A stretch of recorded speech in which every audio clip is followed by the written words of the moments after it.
Sharon Carr, Britain's youngest female murderer. Date June 7th, 1992, Farnborough, Hampshire. She was 12, not 16, not 20, 12. And she stabbed an 18-year-old stranger over 30 times.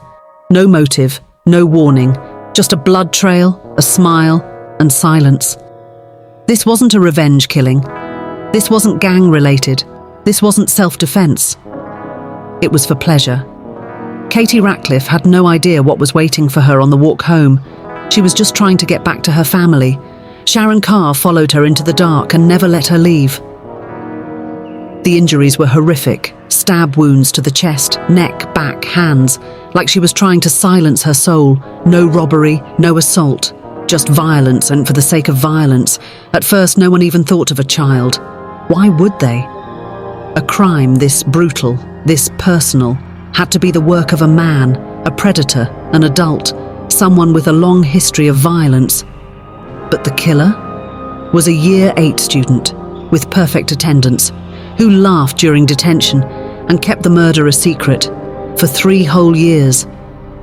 When she finally confessed, it wasn't under pressure, it wasn't out of guilt. She bragged about it, in detail, repeatedly, in school, in her diary, in police custody.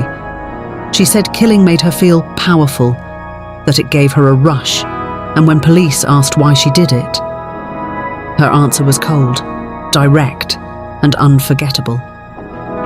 Because I wanted to. It was better than sex. This isn't a story about a troubled teen. This is a story about something much darker. A killer hiding in a school uniform, a child with no remorse, and a nation that still can't explain. How a 12-year-old girl became one of Britain's most chilling murderers. Where did she come from? What turned her? Or was something always broken? Sharon Carr was born in Belize, 1979. Her early childhood wasn't peaceful. Domestic abuse, a fractured home. She witnessed violence before she could even spell the word. In 1986, her family moved to England, looking for a new start. But some things followed them. Her father was volatile, her mother overwhelmed. Sharon was just a child, but her emotions were already sharp-edged. She'd lash out, then laugh, hit a sibling, then play with a doll. That emotional switch? It never stopped flipping. Teachers at school noticed something. She was quiet until she wasn't. Kind to animals until she wasn't. She once snapped a bird's neck with her bare hands. Another time she smiled after stabbing a fellow student with scissors. No warning, no explanation. Just, I wanted to see what would happen. At 11, she was suspended for bringing a knife to school. At 12, she started boasting about killing people in Belize. Nobody believed her. They thought she was just disturbed, just attention-seeking. But it wasn't fiction. It was foreshadowing, because by June 1992, just days before she'd kill 18-year-old Katie Ratcliffe, Sharon was already fantasizing about murder. She wrote violent stories in her schoolbooks, kept disturbing notes, sketched women being mutilated.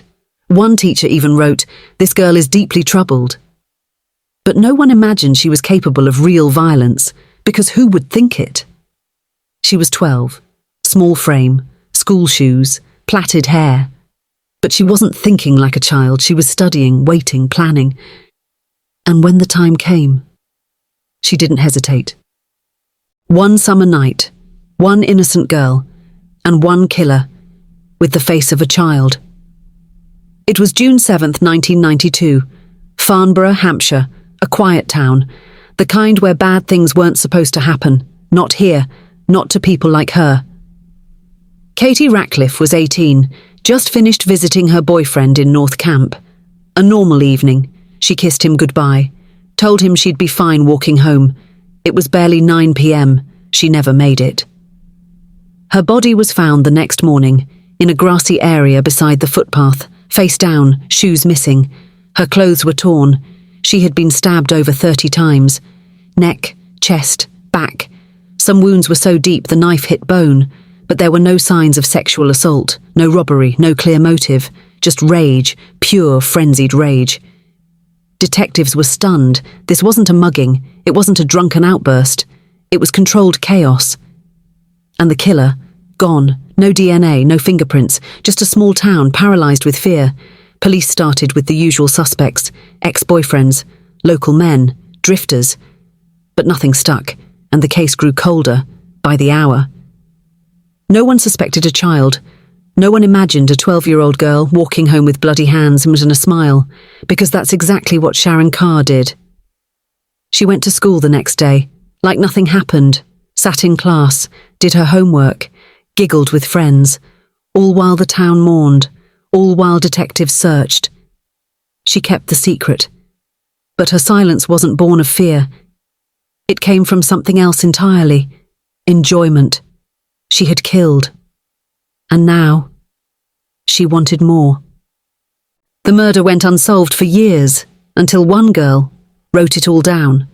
1994, 2 years after Katie Ratcliffe's murder, Sharon Carr was now 14, and trouble had found her again. This time, it wasn't hidden, it wasn't silent, it was loud, violent, public. At school, she'd attacked a fellow student, stabbed her in the back with a glass shard. No motive, no warning. The girl survived, but the questions didn't go away. Why would a teenager do something like that? Why would she smile as she was arrested? Sharon Carr was sent to a secure children's home. That's where the real story began to unravel.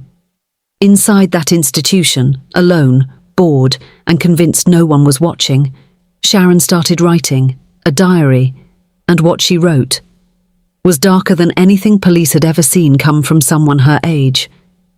She didn't just talk about the attack at school, she confessed to something else, something much worse. The murder of Katie Ratcliffe. Page after page, Sharon described it in graphic detail. She screamed and screamed. I enjoyed putting the blade in. I'm a killer. It feels good. Investigators were stunned. There had been no suspect in Katie's case. No one even considered a child could have done it. But the details Sharon wrote down were too accurate to ignore. She knew things that had never been made public. The number of stab wounds, the precise location of the body, where the knife had gone in deepest. She even described the look on Katie's face as she died. Still, police needed more. A diary wasn't enough. So they monitored her, observed her behaviour, and what they saw terrified them. Sharon talked about killing like it was a hobby. She fantasized about murdering other girls, other women, even staff at the facility. She wrote letters to herself, plotted who to stab next, dreamed of being the first female serial killer from Britain. It wasn't a confession driven by guilt. It was a brag, a trophy. And in those pages, she had signed her own arrest warrant. In 1996, Sharon Carr, now 16, was officially charged with the murder of Katie Ratcliffe, a 4-year-old cold case, solved by the killer's own words. But what was still unclear was why. Why Katie? Why that night? The answers were coming, but not from reason. From something much darker. In 1997, the world saw something it wasn't ready for. A child on trial for murder. Sharon Carr was just 17, but what she had done, what she had written, was as chilling as anything seen in British legal history. The courtroom in Guildford Crown Court filled quickly. Reporters, legal experts, curious citizens. People wanted to see her, not out of sympathy, out of disbelief. The youngest female killer in Britain's modern history. She sat in the dock, small, pale, quiet, just a teenager. But the words she had written echoed louder than anything she could say in court. The prosecution laid it all out, the diary, the fantasies, the graphic recollections of the crime. They read her own words aloud to the jury. I was born to be a murderer. Killing feels like power. I saw her die, and I liked it. It didn't sound like someone who was sorry. It didn't sound like someone who regretted what she'd done. It sounded like someone who wanted to be caught, not to be punished, but to be known, and maybe feared. The defense tried to argue mental illness, that Sharon Carr was suffering from deep psychiatric issues, that she needed help, not a prison cell. But the facts couldn't be ignored. She wasn't insane, she wasn't out of control. She had planned, she had remembered, and she had bragged. The murder of Katie Ratcliffe was not an accident, not a mistake. It was deliberate. The verdict? Guilty. Sharon Carr was sentenced to life in prison, with a minimum of 14 years before parole, but even as she left the courtroom, the system was still asking, what do you do with a teenager who kills? For pleasure? Prison didn't calm her down, it unleashed her. After her sentencing in 1997, Sharon Carr was transferred to HMP Bulwood Hall, a facility meant for young female offenders. But what happened behind those walls made it clear the girl who killed once was willing to kill again. Within weeks of arrival, the reports began stacking up. She attacked prison staff, threatened to murder other inmates, tried to strangle a fellow prisoner. One prison officer said, "There's something cold about her. She looks at you like she's already figured out how to hurt you." Psychologists assessed her. They found deep-rooted psychopathy traits, lack of empathy, impulsivity, an obsession with power and control. And through it all, she kept writing. New diaries, new fantasies, new descriptions of murder, pain, blood. In one entry she wrote, "I want to be famous, like Myra Hindley. People should remember my name." And that was the chilling part. It wasn't just about the act. It was about the identity. She wasn't trying to heal. She was doubling down. She was shaping herself into something darker than the court ever imagined. She was no longer just the youngest female murderer. She wanted to be feared, worshipped, and watched. Security was tightened. Carr was moved from prison to prison as staff struggled to contain her behavior. She attacked another inmate with a shard of mirror, threatened to kill a guard's family, said she wanted to strangle someone in their sleep. By the early 2000s, she was labelled one of the most dangerous female inmates in the UK. And she was still a teenager. This wasn't about redemption, or trauma, or trying to make sense of what happened in 1992. This was about a choice, and the disturbing possibility that for Sharon Carr, murder had never been the end of the story. It was just the beginning. Time passed, but Sharon Carr didn't fade. She turned 18, then 21, then 30. But she never left the system, not because she couldn't, but because the system didn't dare. Inmates grow, they evolve, but with Carr, there was a different fear. What if she hadn't changed at all?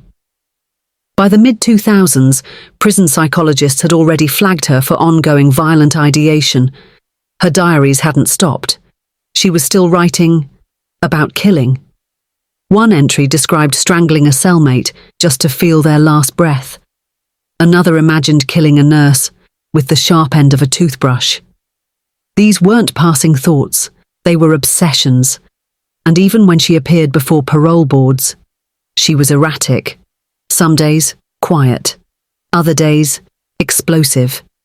In one hearing, she reportedly told the panel, "If I wanted to, I could kill again, and you couldn't stop me." That line never left the room, and it haunted the headlines. She was diagnosed with paranoid schizophrenia, prescribed medication, but the risk remained. Because her fantasies weren't delusions, they were intentions. In 2018, she was transferred to HMP Bronzefield, one of the UK's highest security women's prisons. There she spent most of her time in solitary confinement, not as punishment but as protection, for others and for herself. Even now, more than 30 years after that first murder, Sharon Carr has never been released, not on parole, not on probation, not even temporarily. The idea of her walking free still terrifies the public and even prison staff. She remains one of Britain's most closely monitored female inmates, and while her name isn't always on the news, behind the walls of a prison cell, she still writes, she still dreams, and some believe she still waits. Sharon Carr was 12 years old, and she slit the throat of an 18-year-old girl, a stranger, for no reason she could fully explain. Not for money, not for revenge, not for survival. Just because. That one act left a country stunned, a courtroom silent, and an entire generation asking, how could a child do this? Was she born evil? That's the question that still lingers. Psychologists, criminologists, even the media have all wrestled with it. Because Sharon wasn't from a horror film. She didn't grow up in a dungeon. She lived in England. She went to school. She laughed with classmates. And yet, something inside her was broken. Or maybe it was never fully formed. Maybe she never learned what empathy was. Or maybe she buried it so deep it never had a chance to grow. What makes her story different is how early the violence began. Because most people, when they think killer, they picture a man, an adult, someone hardened by decades of anger. But Sharon Carr shattered that mold. She was a child, a girl, and that contradiction still makes her story so chilling. Because it forces us to ask the harder questions. What creates a killer that young? What signs were missed? Could it have been prevented? And maybe most disturbingly, how many more Sharons are out there, waiting to be seen? Today, Sharon Carr remains behind bars, diagnosed, managed, watched, but she's not forgotten. Her name is taught in criminology courses, whispered in child psychology circles, and remembered by every parent who ever asked, how young is too young to become a monster? Because in the case of Sharon Carr, it happened at 12.